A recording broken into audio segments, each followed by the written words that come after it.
ආයිබෝවන් කුක්විච්චුටි channel එකට ඔබ සමාදරයෙන් පිළිගන්නවා. අද මම මේ වීඩියෝ එකකින් අරගෙන ආවේ අපේ ගෙදර තිබුණු විශේෂ දවසක් ගැන කියන්නයි.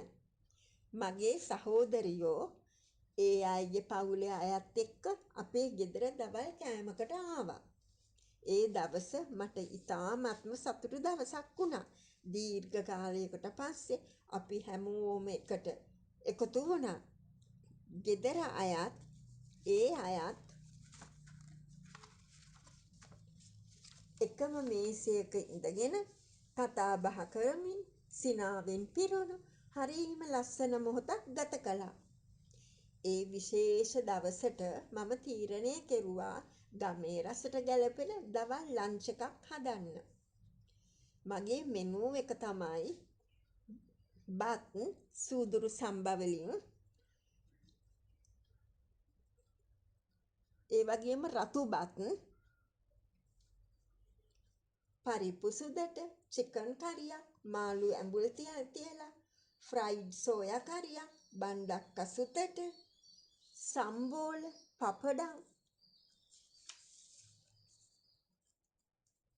ගොටුකොළ සම්බෝලයක්, කට්ලට්, ෆිෂ් කට්ලටුයි ඒ වගේම වෙජ් කට්ලටුයි, ෆිෂ් කට්ලට් කන්නේ නැති අයට.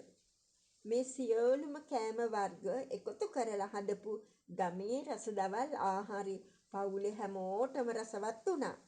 ගමේ රස වාගේම ආදරයක් මේ කෑම වේලේ තිබුණා කියලා එයාලා කිව්වා. ඇත්තටම මේ වාගේ දවස් තමයි ජීවිතේ අමතක නොවන මතක රැඳෙන්නේ.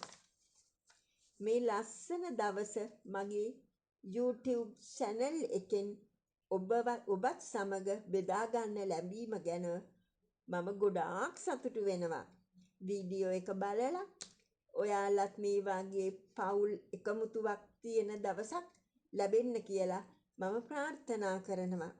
මගේ YouTube channel එක බලලා like කරන්න, comment කරන්න, subscribe කරලා නැත්නම් subscribe කරන්න.